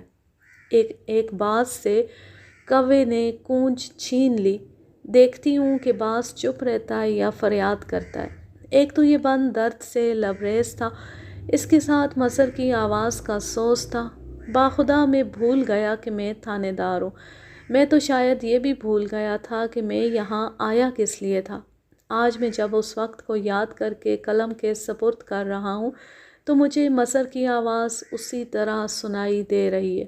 اس کا گانا ختم ہوا تو میری زبان پر آئی کہ اسے کہوں کہ اگلا بند بھی سنا دو، لیکن مجھے یاد آ گیا کہ میں یہاں تفتیش کے لیے آیا ہوں۔ اگر وہ پیشہ ور گویہ ہوتا تو میری جیب میں جتنے پیسے تھے وہ میں اسے دے دیتا، لیکن وہ بڑے امیر باپ کا بیٹا تھا۔ مجھے یاد آ گیا کہ خوجے کے گاؤں جلدی پہنچنا بہت ضروری ہے۔ میں اٹھنے لگا تو سیلدار وغیرہ نے زبردستی بٹھا لیا، کہنے لگے کہ کھانا آ رہا ہے۔ میں کھانے کے لیے رک گیا۔ کھانا آیا تو بڑی تیزی سے کھا کر میں نے وہاں سے بھاگنے کی نمبردار عقل مند تھا۔ میں باہر نکلا تو 4-5 گھوڑیاں کھڑی تھیں۔ میں نے ان میں سے 3 گھوڑیاں لیں، ایک اپنے لیے اور 2 کھوجی اور ہیڈ کانسٹیبل کے لیے۔ ہم تینوں جب گاؤں سے نکلے تو میں نے کھوجی سے پوچھا کہ اس نے کیا دیکھا ہے۔ نا حضور، یہ کھرا اس کا نہیں تھا، میں نے بڑی اچھی طرح دیکھا ہے۔ میں نے جب مظہر کو بلایا تھا اور جب نمبردار اور سیلدار وغیرہ باہر نکل گئے تھے تو میں نے باہر جا کر کھوجی کو اپنے پاس بلایا اور اسے کہا تھا کہ یہ شخص جو میرے پاس اندر بیٹھا ہے اس کا کھرا دیکھنا ہے۔ کھوجی نے اس کا کھرا باہر دیکھا تھا۔ اب اس نے مجھے بتایا کہ جس کھرے پر ہم اس گاؤں تک پہنچے تھے وہ مظہر کا نہیں کسی اور کا تھا۔ یہ تقریباً ناممکن ہوتا ہے کہ ایک کھرا دیکھ کر اتنے بڑے گاؤں میں یہ معلوم کیا جا سکے کہ یہ کس کا کھرا ہے۔ اس کھرے سے مجھے صرف یہ فائدہ حاصل ہوا تھا کہ مجھے معلوم ہو گیا تھا کہ لڑکی کے قتل کے ساتھ اس گاؤں کے کسی آدمی کا تعلق ہے۔ مجھے اب اپنے دماغ کے علاوہ اپنے خفیہ ذرائع سے بھی کام لینا تھا، لیکن اس وقت جب میں خوجے کے گاؤں کی طرف جا رہا تھا میرے ذہن پر مظہر اور اس کی سریلی آواز غالب تھی۔ یہ نہ سمجھیں کہ میں اس کی آواز کے جادو کا شکار ہو گیا تھا، بلکہ میں یہ سوچ رہا تھا کہ اتنے خوبصورت جوان نے اور اس کی اتنی پرسوز آواز نے گمشدہ لڑکی شیدی کو اپنے جال میں پھانس لیا ہوگا۔ عورتیں جذباتی ہوتی ہیں۔ میں نے مظہر سے پوچھا تھا کہ وہ اور کیا گاتا ہے۔ اس کی بجائے نمبردار نے جواب دیا تھا کہ ہیر وارث شاہ کے علاوہ یہ میاں محمد بخش کی سیف الملوک گایا کرتا ہے۔ دیہات کی عورتیں انہی دو چیزوں اور سریلی آواز پر مر مٹتی ہیں۔ میں آپ کو کئی ایسے واقعات سنا سکتا ہوں کہ نوجوان لڑکیاں اسی قسم کی آواز والے گویوں کے پیچھے گھروں سے نکل گئیں۔ مظہر کی آواز مجھے شک میں ڈال رہی تھی۔ میرے دماغ نے کچھ اور ہی سوچنا شروع کر دیا۔ میرے لیے معمہ یہ تھا کہ لڑکی قتل کیوں ہوئی۔ میں مظہر پر شک نہیں کر سکتا تھا کہ اس نے زیور اور پیسوں کی خاطر لڑکی کو گھر سے بھگایا اور مال اپنے قبضے میں کر کے اسے قتل کر دیا۔ مظہر تو ایک ریٹائرڈ صوبیدار کا بیٹا تھا جو کئی مربع زمین کا مالک تھا۔ سوچ سوچ کر میں نے مظہر کو ذہن سے اتار دیا۔ لڑکی اس کے ساتھ نہیں آئی تھی، وہ اس شخص کے ساتھ آئی تھی جس کے کھرے پر ہم اس گاؤں تک آئے تھے، اور لڑکی کے قتل میں وہ دو بھائی جن کے پاس کتا اور نوکر تھا اگر شامل نہیں تھے تو انہیں قتل کے متعلق معلوم ضرور تھا۔ میں نے سوچا کہ لڑکی مظہر کے گاؤں میں نہیں آئی، وہ ان بھائیوں کے گاؤں میں آئی تھی۔ یہ تو کھوجی نے مجھے بتا دیا تھا کہ گاؤں کا کوئی آدمی خوجے کے خلاف کوئی بات نہیں بتائے گا۔ میں اس گاؤں میں پہنچ گیا۔ اس گاؤں کا نمبردار باہر دھوپ میں چارپائی رکھ کر بیٹھا تھا اور گاؤں کے بہت سے آدمی اس کے پاس کھڑے یا بیٹھے ہوئے تھے۔ اس نمبردار کو دیکھ کر مجھے غصہ آ گیا۔ میں نے دور سے ہی اسے آواز دی۔ وہ دوڑا آیا۔ میں گھوڑی سے اترا۔ اگر میں تھانے میں ہوتا تو اس نمبردار کی بہت پٹائی کرتا۔ میں نے گاؤں میں اس کی عزت رکھ لی، لیکن میں نے اسے جو گالیاں دی ہیں وہ صرف پولیس والی دے سکتے ہیں۔ میں اسے کہہ رہا تھا کہ اس نے مجھے کیوں نہیں بتایا کہ اس گاؤں میں ایک سزا یافتہ اور پیشہ ور مجرم ہے۔ نمبردار کے ہونٹ کانپتے تھے لیکن اس کے منہ سے آواز نہیں نکلتی تھی۔ اس باپ کو فوراً حاضر کر۔ نمبردار پیچھے کو مڑا اور وہیں سے آواز دی، ادھر آنا خوجے۔ خوجہ انہی آدمیوں میں کھڑا تھا جو نمبردار کے پاس تھے۔ وہ دوڑتا آیا۔ میں نے اس کے ساتھ کوئی بات نہ کی، اپنے ہیڈ کانسٹیبل سے کہا کہ اس کے گھر کی تلاشی لو۔ ہیڈ کانسٹیبل دوڑ پڑا۔ اسے معلوم تھا کہ تلاشی کس طرح لی جاتی ہے۔ خوجے نے مجھ سے پوچھا کہ میں اس کی خانہ تلاشی کیوں لے رہا ہوں۔ میں اس کی جوتی دیکھ چکا تھا۔ اس کے پاؤں میں اس وقت ویسی جوتی تھی، دیسی جوتی تھی۔ تم کرکابی پہنتے ہو؟ نہ جی، میں غریب آدمی ہوں، یہی جوتی پہنتا ہوں جو آپ دیکھ رہے ہیں۔ میں اب وہاں زیادہ پوچھ گچھ نہیں کرنا چاہتا تھا۔ یہ تفتیش اس قسم کی تھی جو تھانے میں ہی ہو سکتی تھی۔ مثلاً نوکر کوئی بات نہیں کرتا تھا۔ میں سمجھتا تھا کہ یہ مکرہ بنا ہوا ہے۔ میں تشدد اور ایذا رسانی کا قائل نہ تھا، لیکن میں محسوس کر رہا تھا کہ اس نوکر پر مجھے یہ طریقہ آزمانا پڑے گا۔ دوسرا خوجہ تھا۔ پیشہ ور مجرم شریفانہ رویے کو نہیں مانا کرتے۔ اسے بھی تھانے لے جانے کی ضرورت تھی۔ میں اسے ساتھ لے کر اس کے گھر گیا جہاں ہیڈ کانسٹیبل اور دوسرے تھانے کا کانسٹیبل اس کے گھر کی تلاشی لے رہے تھے۔ خوجہ کچھ نہ کچھ کہتا جاتا تھا جس کی طرف میں توجہ نہیں دے رہا تھا۔ ہیڈ کانسٹیبل نے بڑی اچھی طرح تلاشی لی تھی۔ میں نے بھی اندر جا کر گھوم پھر کر دیکھا، لیکن جس چیز کی ہمیں تلاش تھی وہ نہ ملی، وہ تھی کرکابی۔ میں نے باہر آ کر ہیڈ کانسٹیبل سے کہا کہ دونوں بھائیوں کو، نوکر اور خوجے کو اور کتے کو بھی تھانے لے چلو۔ میں نے ہتھکڑی کسی کو بھی نہ لگائی کیونکہ ابھی میں کسی کو گرفتار کرنے کی پوزیشن میں نہ تھا۔ اس کے علاوہ یہ بات بھی تھی کہ میں ان افراد کو یا ان میں جو کوئی بھی مجرم تھا اسے موقع دینا چاہتا تھا کہ وہ بھاگنے کی کوشش کرے۔ یہ میرا تجربہ تھا کہ وہ آدمی جو جرائم پیشہ نہ ہو اور کسی وجہ سے وہ کوئی ایک جرم کر بیٹھا ہو اور شبہ میں اسے تھانے بلایا جائے تو وہ روپوش ہونے کی کوشش کرتا ہے۔ سچا اور بے گناہ آدمی کبھی ایسی حرکت نہیں کیا کرتا۔ میں نے اس گاؤں کے نمبردار کو بھی ان کے ساتھ تھانے بھیج دیا۔ اسے میں نے ڈرا دھمکا کر بھیجا تھا۔ میں ان سب کے ذرا بعد روانہ ہوا۔ شیدی کا باپ اور بھائی میرے ساتھ تھے۔ ان کا گاؤں راستے میں تھا، مجھے وہاں رکنا تھا۔ میں ایک بات جو پہلے بتا چکا ہوں پھر کہوں گا، جب میرے پاس یہ رپورٹ آئی تھی کہ لڑکی گھر سے چلی گئی ہے تو میں نے یہ رپورٹ لکھ لی تھی، لیکن اسے یہ سوچ کر اہمیت نہیں دی تھی کہ بالغ لڑکی ہے، اپنی مرضی سے کسی کے ساتھ چلی گئی ہے۔ مگر اب صورت کچھ اور بن گئی تھی، اب یہ قتل کی واردات تھی۔ میرے لیے ضروری ہو گیا تھا کہ مقتولہ کے گاؤں جا کر معلوم کروں کہ وہ کسے چاہتی تھی۔ گاؤں میں کسی کی عشق بازی چھپ نہیں سکتی۔ مظہر کو تم لوگ جانتے ہوگے؟ میں نے شیدی کے باپ اور بھائی سے پوچھا۔ تمہارے گاؤں میں 1 سال تک وہ رہ چکا ہے۔ جانتے ہیں؟ آپ نے کیوں پوچھا ہے؟ وہ کیسا آدمی ہے؟ تمہارے گاؤں میں وہ شرافت سے رہا تھا، خاندانی آدمی ہے۔ ہمارے گاؤں میں اس نے ایسی ویسی کوئی حرکت نہیں کی، وہ نیک چلنی کی ضمانت پر تھا۔ شیدی کے بھائی نے کہا، وہ کوئی ایسی ویسی حرکت کر ہی نہیں سکتا تھا، ہماری ذات اور برادری کا آدمی ہے۔ اس کا تمہارے گھر آنا جانا تھا؟ کبھی کبھار آیا کرتا تھا۔ تم عزت والے لوگ ہو، میری کسی بات پر خفا نہ ہونا۔ میں تم سے ایسی باتیں پوچھوں گا جو تمہیں اچھی نہیں لگیں گی، لیکن میں مجبور ہوں، یہ قتل کی واردات ہے۔ مجھے یہ بتائیں کہ اپنی بیٹی کو تم نے کبھی مظہر کے ساتھ کہیں باتیں کرتے دیکھا تھا؟ آپ کی بیٹی مظہر کی خالہ کے گھر جاتی ہوگی؟ ضرور جاتی ہوگی، شیدی کے بھائی نے جواب دیا۔ ہم نے اپنی عورتوں کو اس کے گھر جانے سے کبھی نہیں روکا تھا، وہ تو ہماری اپنی برادری کا گھر ہے۔ مظہر کو تمہارے گاؤں سے گئے 3 مہینوں سے زیادہ عرصہ ہو گیا ہے۔ کیا ان 3 مہینوں میں وہ تمہارے گاؤں میں آتا رہا ہے؟ کئی بار آیا ہے۔ آپ کو اس پر شک ہے؟ یہ آپ خود سوچ کر بتائیں کہ اس پر مجھے شک کرنا چاہیے یا نہیں۔ وہ ایسا لڑکا نہیں۔ اگر آپ کو کوئی خفیہ باتیں معلوم ہوئی ہیں تو ہم یہ مان سکتے ہیں کہ لڑکی اس کے ساتھ چلی گئی ہے، ہم یہ نہیں مان سکتے کہ لڑکی کو مظہر نے قتل کیا ہے۔ یہ کوئی اور ہی معاملہ ہے۔ ان سے میں پوچھتا گیا لیکن کوئی سراغ نہ ملا۔ سراغ کی بات مجھے لڑکی کی ماں سے یا اس کی سہیلیوں سے معلوم ہو سکتی تھی۔ کسی لڑکی کے باپ اور بھائی سے یہ توقع نہیں رکھی جا سکتی کہ وہ اپنی زبان سے کہتے کہ ان کی لڑکی کسی آدمی کو چاہتی تھی۔ پاک محبت کو بھی یہ لوگ ناجائز تعلقات جیسا جرم سمجھتے تھے۔ باپ بیٹا بہت ہی پریشان تھی، ان کی بے عزتی ہوئی تھی، ان کی لڑکی ماری گئی تھی، وہ تو مرنے مارنے پر تلے ہوئے تھے۔ وہ زبردست خاندان تھا۔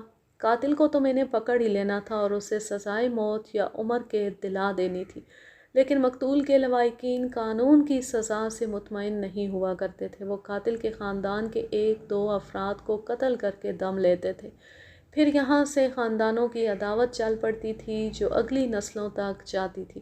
میں ایسے خاندانوں کو جانتا ہوں جن کی عداوتیں میرے لڑک پن میں شروع ہوئی تھیں اور آج جب میری اولاد کی اولاد لڑک پن میں ہے، ان خاندانوں کی دشمنیاں چل رہی ہیں۔ میں نے مقتولہ کے گاؤں میں اڈہ قائم کر لیا۔ لاش پوسٹ مارٹم کے بعد ابھی پہنچی تھی۔ ڈاکٹر کی رپورٹ یہ تھی کہ لڑکی دم گھٹنے سے یعنی رسی کے پھندے سے مری ہے اور یہ کنواری ہے۔ میرا خیال ٹھیک تھا کہ لڑکی کی عصمت محفوظ تھی۔ یہی چیز اور یہ بھی کہ لاش کے ساتھ سونے کا زیور موجود تھا۔ میرے لیے ایک سوال تھا، اگر لڑکی کی عصمت پر حملہ ہوتا اور اس کا زیور اتار لیا جاتا تو کہا جا سکتا تھا کہ لڑکی اپنے چاہنے والے کے ساتھ کہیں جا رہی تھی، رات کا وقت تھا، انہیں رازن یا ڈاکو مل گئے۔ اس صورت میں وہ آدمی لڑکی کو ڈاکوؤں کے رحم و کرم پر چھوڑ کر بھاگ گیا ہوگا۔ یہ جو صورت تھی کہ لڑکی کسی لحاظ سے بھی نہ لوٹی گئی، اس قسم کا شک پیدا کرتی تھی کہ لڑکی نے کسی اور کے ساتھ بھی محبت کے وعدے کر رکھے ہوں گے۔ اس آدمی کو پتہ چل گیا ہوگا کہ لڑکی کسی اور کے ساتھ جا رہی ہے، اس نے رقابت کے جوش میں لڑکی کو قتل کر دیا ہوگا۔ اسے لڑکی کے زیور کے ساتھ دلچسپی نہیں تھی۔ اگر ایسا ہی ہوا ہے تو یہ شخص جرأت والا ہوگا، جرائم پیشہ نہیں تھا۔ سارا گاؤں کچھ ہراساں سا تھا۔ گاؤں کی سب سے زیادہ خوبصورت اور زندہ دل لڑکی قتل ہو گئی تھی۔ لڑکی اونچے خاندان کی تھی۔ لڑکی کے گھر سے مجھے عورتوں کے رونے کی آوازیں آ رہی تھیں۔ مجھے اب نہ وقت کا کوئی ہوش تھا نہ بھوک پیاس کا۔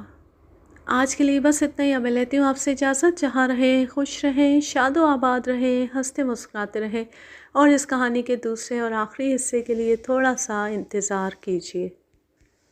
اللہ حافظ، اللہ نگہبان۔